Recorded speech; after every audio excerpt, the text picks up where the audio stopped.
pangingilin ba ng Kwaresma ay gawain sa loob ng tunay na Iglesia ni Cristo na itinatag ng Panginoong Hesukristo? Ano po ang pinatutunayan ng pangingilin ng Kwaresma ng mga Katoliko? Mga kaibigan, abangan po ninyo ang mga kasagutan sa programang Ang Pagbubunyag.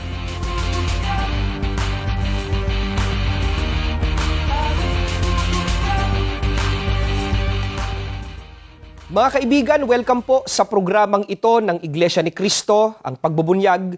Sana po ay pakinabangan ninyong lubos. Ang gagawin po nating pagsusuri at pag-aaral sa mga salita ng Diyos na sinasampalatayanan ng Iglesia ni Cristo. Taon-taon ay idinaraos ng Iglesia Katolika ang pangingilin sa tinatawag nilang Kwaresma, na nagsisimula sa tinatawag naman nilang Miyerkules de Ceniza, kung saan tinatandaan po ng mga paring Katoliko ang noo ng mga taong Katoliko ng krus sa pamamagitan ng abo ng palaspas. Ano ba itong tinatawag na Kwaresma? Dito po sa isang aklat Katoliko, pinamagatang The Visible Church, Her Government, Ceremonies, Sacramentals, Festivals, and Devotions, A Compendium of the Externals of the Catholic Church. Ito po ay sinulat ng paring si John Sullivan. Babasahin po natin itong nakasulat sa pahina 184. Ang Kwaresma ay isang panahon ng pagpepenitensya na itinakda ng Iglesia bilang pag-aalaala sa pangingilin ng Panginoon sa ilang. Ang petsa ng pagpapasimula ng Kwaresma ay nagbabago taon-taon batay sa petsa ng Pasko ng Pagkabuhay, Leksyon 46. Sa Latin, ito ay tinatawag na Quadragesima, ika-40. Narito hinango ang sa Italianong Quaresima at ang sa Pranses na Kerim. Ang katumbas sa Ingles ay mula sa Anglo-Saxon na Lenten, na nangangahulugang tagsibol. Ang Kwaresma po, batay sa aklat na ating binasa, ay ang 40 araw na pagpipinitensya na itinakda ng Iglesia Katolika bilang pag-aalaala raw sa 40 araw na pangingilin ng Panginoong Hesukristo sa ilang. Ang salitang ito ay katumbas ng salitang Quadragesima, ika-40 sa Latin, at Quaresima sa Italiano, Kerim naman sa salitang Pranses. Tinatawag din ang Kwaresma sa wikang Ingles na Lenten season, na hango sa salitang Anglo-Saxon na Lenten na nangangahulugang spring o tagsibol. Sa patuloy po nating pagsusuri sa mga aral at gawain sa loob ng Iglesia Katolika, susuriin po natin mga utos ba ng Panginoong Diyos ang iba't ibang gawaing nakapaloob sa tinatawag nilang Kwaresma? Itinuro kaya ng Panginoong Hesukristo o ng kanyang mga apostol itong tinatawag na Kwaresma? Ginawa ba ito ng mga Kristiyano sa panahon ng mga apostol? Ito kayang ginagawa ng Iglesia Katolika ay katunayang sila ang tunay na iglesyang itinatag ng Panginoong Hesukristo. Ano kaya ang napatutunayan sa Iglesia Katolika sa ginagawa nilang pangingilin ng tinatawag nilang Kwaresma? Dito po sa isang aklat Katoliko, sasagutin natin ang ating mga katanungan sa pinamagatang aklat na Is It the Same Church? Isinulat ng paring si F.J. Shid. Ganito po ang ating mababasa.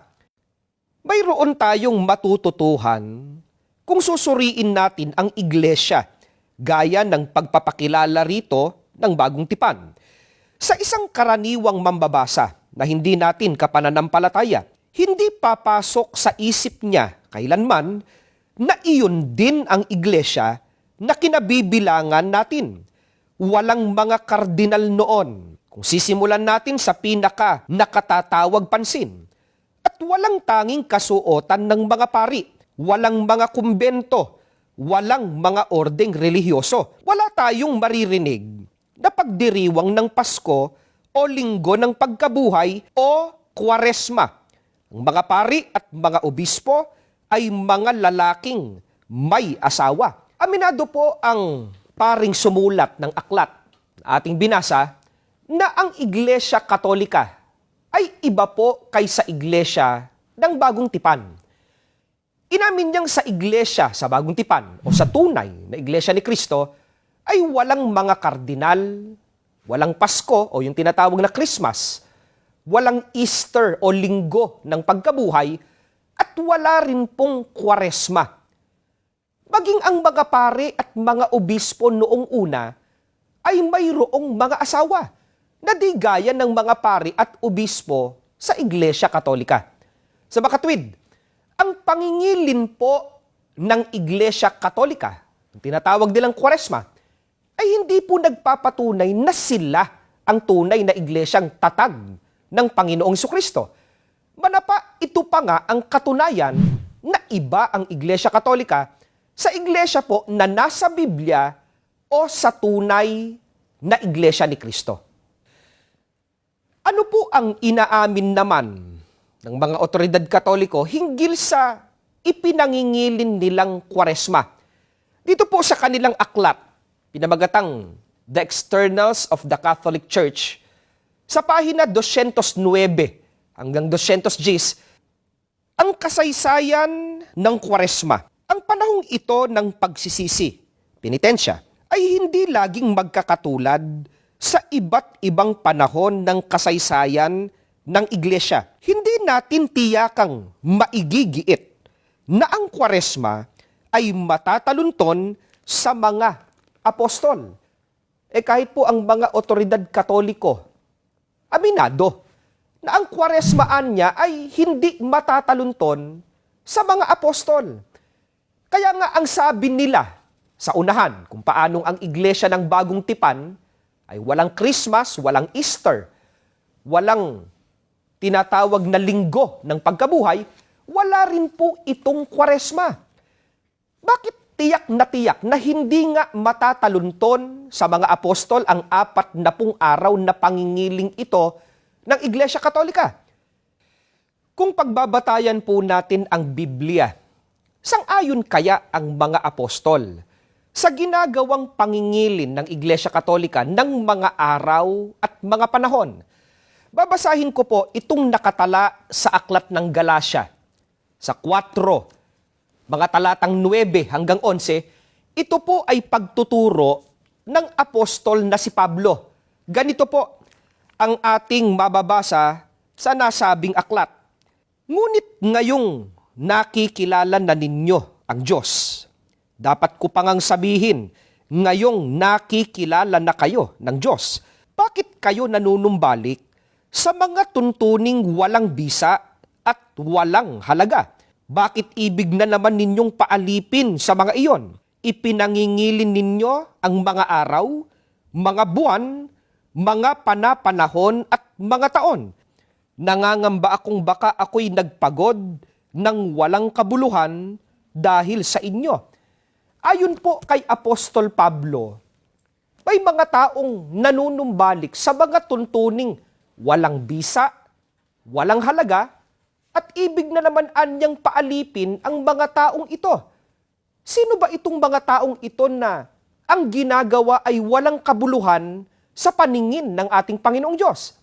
Ang sabi ni Apostol Pablo sa talatang binasa, ipinangingilin nila ang mga araw, mga buwan, at mga panahon. Kaya nga po ang iglesia ng Bagong Tipan o ang tunay na iglesia ni Cristo, wala pong Kwaresma, gaya nga ng inamin ng paring Katoliko kanina. Sang-ayon kaya sa Biblia itong ipinangingilin nila na Kwaresma? Maging ang mga gawaing nakapaloob dito, sinasang-ayunan kaya yon ng banal na kasulatan? Una po nating alamin, ano-ano ba ang mga gawaing nakapaloob sa tinatawag nilang Kwaresma? Babasahin ko po itong aklat na pinabagatang Compendio Historico de la Religion sa kanyang page 596. Ipinahayag naman sa karamihan ang pagpaparusa sa taong yaon at ang ganoong parusa ang pinanganganlang penitensya publika. Tanong, paano at kailan minumulan ang penitensya publika? Sagot, ang pinarurusahan ng ganoon ay nagsosuot ng damit na parang supot na ang ngalan ay sako at lumalakad na walang sandalyas at naparoroon sa simbahan sa araw ng Miyerkules de Ceniza at kung natanggap na niya ang abo, ipinananalangin siya ng mga saserdotes at ng buong bayan at saka pinalalabas na madali sa simbahan at mula sa araw na iyon ay bawal sa kanya ang anumang paglilibang at wala siyang dapat harapin kundi ang ayuno at pananalangin. Tanong, ano-ano ang kailangang gawin ng mga makasalanang gumaganap ng penitensya publika? Sagot, binubudburan ng abo ang kanilang mga ulo at hindi sila gumagalaw sa pagkaluhod sa pinto ng simbahan. Ito po ang mga gawain na nakapaloob sa tinatawag nilang Kwaresma. Pero ang tanong, ito kayang mga gawain ito na inyong narinig, kaugnay ng Kwaresma, gaya ng pagdaramit ng sako, pagpapahirap sa sarili, paghigaan niya sa abo, pagbubudbod ng abo sa ulo, ito kaya ay nakababanal at nakalulugod sa ating Panginoong Diyos? Para yan po ay ating masagot. Babasahin po natin ang Biblia sa kanyang Isaiah 58, talatang 5, sa inyong pag-aayuno, pinahihirapan ninyo ang inyong sarili. Yumuyuko kayong parang damong hinihipan ng hangin. Nagdaramit kayo ng sako at nahihiga sa abo. Pag-aayuno na ba iyan? Akala ba ninyo'y nasisiyahan ako riyan? Sa talata pong binasa natin, ang Diyos mismo ang may pahayag. Ang sabi ng Diyos sa mga nag-aayuno, pinahihirapan anya nila ang kanilang sarili. Nagdaramit ng sako, nahihiga sa abo, pero ang sabi ng Diyos, akala ba ninyo'y nasisiyahan ako riyan? Sa makatwid, hindi po nakasisiya, hindi nalulugod ang Diyos sa ginagawa ng mga tao kapag nangingilin sila ng Kwaresma. Ano ang ipinagbabawal ng Iglesia Katolika kaugnay ng pangingilin nila ng Kwaresma? Dito naman po sa aklat na pinamagatang May Catholic Faith, sa pahina 99, panahon ng Kwaresma, ipinagbabawal ng Iglesia ang pagkakasal. Sa panahon po ng Kwaresma, pinagbabawal ng Iglesia Katolika ang pagkakasal o ang pag-aasawa. Pero matangi po riyan, ano pa ang ipinagbabawal ng Iglesia Katolika kapag ipinangingilin nila yung tinatawag nilang Kwaresma. Babasahin ko po itong aklat Katoliko na pinabagatang siya, ang inyong pakinggan, ang Aral Katoliko. Ito po ang sinasabi ng paring si Enrique Demon sa pahina 139. Ang ikalawang utos ng Santa Iglesia, mag-ayuno at huwag kumain ng anumang lamangkati sa mga araw na bawal. Sa ikalawang utos ay ipinag-uutos ng Santa Iglesia sa atin na mag-ayuno at huwag kumain ng anumang lamangkati o karne sa mga araw na ipinagbabawal niya. Ang totoo, alam na alam po ng mga Katoliko na tuwing araw po ng Biyernes na nasasakop nung tinatawag na Kwaresma, bawal pong kumain ng mga Katoliko ng karne. Lalo na po doon sa tinatawag nilang Biyernes Santo. At kung bakit? Sapagkat gaya ng pagpapakasal, pag-aasawa, ipinagbabawal din po ng Iglesia Katolika ang pagkain ng anumang lamangkati o karne kapag Kwaresma. Ito kayang mga aral na nakapaloob sa tinatawag na Kwaresma. Sang-ayon kaya ito sa aral ng Diyos na nakasulat sa Biblia? Hindi po kami ang sasagot. Babasahin lamang po namin itong nakasulat sa Biblia sa unang Timoteo 4:1 at 3. Ngunit hayag na sinasabi ng Espiritu na sa mga huling panahon, ang iba'y magsisitalikod sa pananampalataya at mga kikinig sa mga espiritong mapanghikayat at sa mga aral ng mga demonyo na ipinagbabawal ang pag-aasawa at ipinag-uutos na lumayo sa mga lamangkati na nilalang ng Diyos upang tanggapin na may pagpapasalamat ng mga nagsisisampalataya at nangakakaalam ng katotohanan. Ito po ay pagtuturo ni Apostol Pablo. Batay sa kanya, sa mga huling panahon niya, ang mga tao ay itatalikod sa pananampalataya. Paano ito gagawin ng mga bulaang tagapangaral? Hihikayatin po sila na ang sundin sa halip na aral ng Diyos, aral po ng demonyo. Mga kaibigan, mga kababayan namin na Katoliko, hindi po kabanalan, kundi napakalaking kasalanan sa Diyos ang mga gawaing may kaugnayan sa Kwaresma, tulad nga ng hindi pag-aasawa, hindi pagkain ng lamangkati o karne, sapagkat hindi po ito aral ng Diyos. Manapa, lalong masakit, ito po ay aral ng demonyo. Ang aral po ng Iglesia Katolika tungkol sa Kwaresma, maging ang mga gawaing nakapaloob dito, yan po ay kahayagan lamang ng ginawang pagtalikod ng Iglesia Katolika sa tunay na iglesyang itinayo ng ating Panginoong Hesukristo. Gaya po ng ating nasaksihan o nasasaksihang patuloy tuwing Biyernes Santo ng Iglesia Katolika, meron pong mga nagpipinitensya. Nakikita natin na sila ay nagpapasa ng krus. Yun daw ay tulad ng ginawa ng ating Panginoong Jesucristo nang pasanin niya ang krus. Ang iba ay sukdulang nagpapapako sa krus. At kaya nila ito ginagawa, naniniwala sila na yun daw ay nakababanal sa kanila. Subalit, meron nga bang ganitong tinupad ang unang iglesia ni Kristo? Inutusan ba silang pasanin ng krus na tulad ng pinagpakuan kay Kristo? Sana ay mamalagi pa po kayong nakaantabay. Magbabalik pa po kami.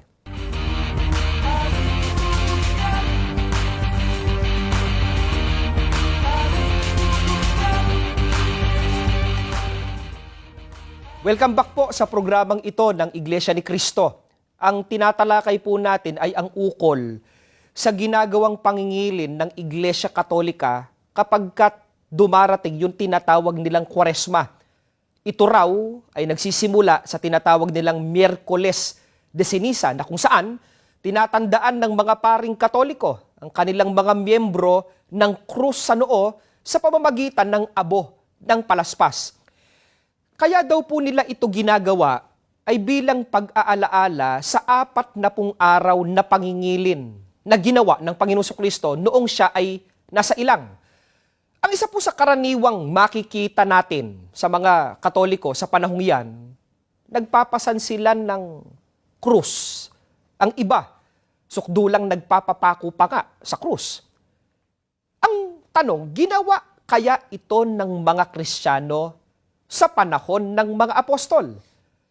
Meron kayang talata sa Biblia na kung saan binabanggit na inutusan na ang tao ay pasanin ang krus, na ang tinutukoy ay ang dalawang magkahalang na kahoy tulad ng pinagpakuan sa ating Panginoong Jesucristo? Babasahin ko po itong pahayag sa aklat ng Mateo 16:24.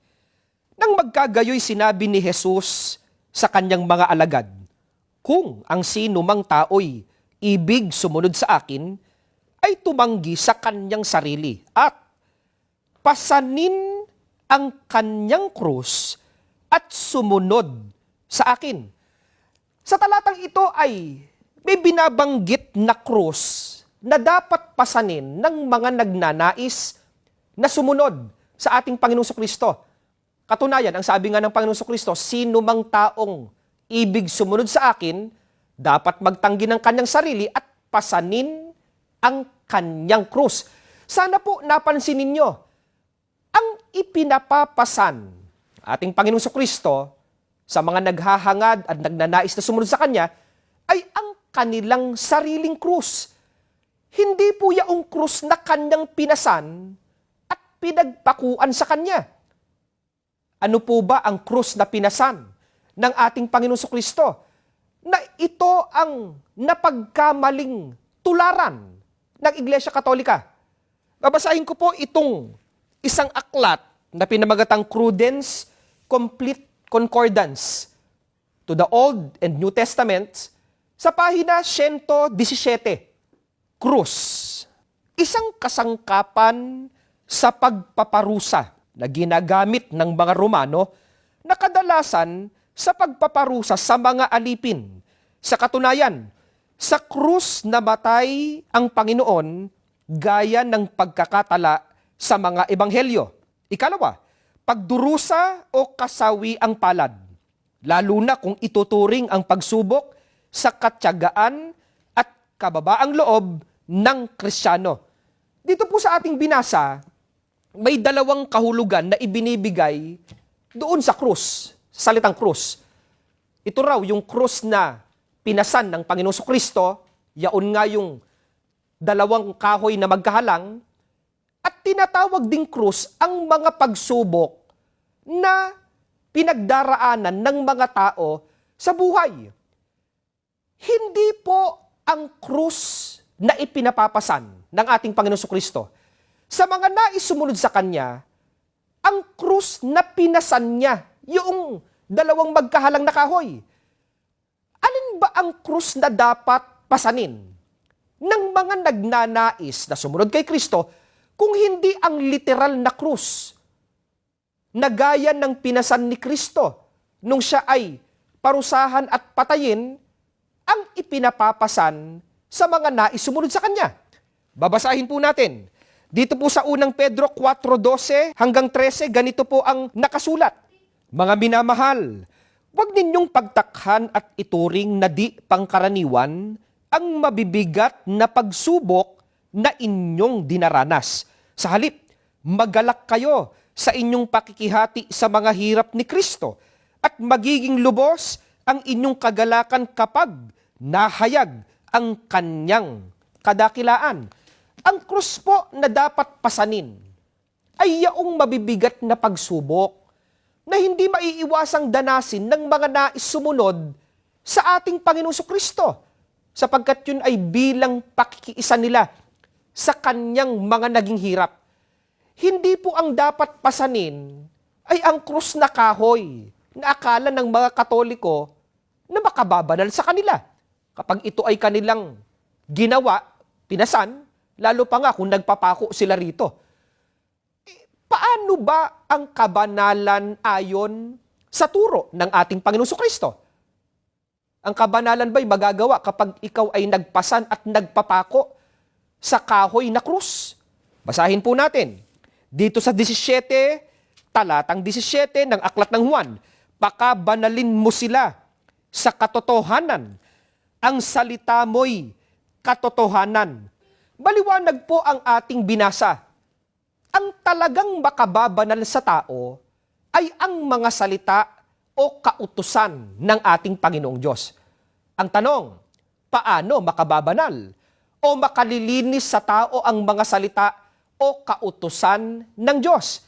Dito po sa unang Pedro, sa 1:22, ngayong malinis na kayo dahil sa inyong pagsunod sa katotohanan, ano pa't naghahari na sa inyo ang tapat na pag-iibigan bilang magkakapatid, naway maging maalab at taos sa puso ang inyong pagmamahalan.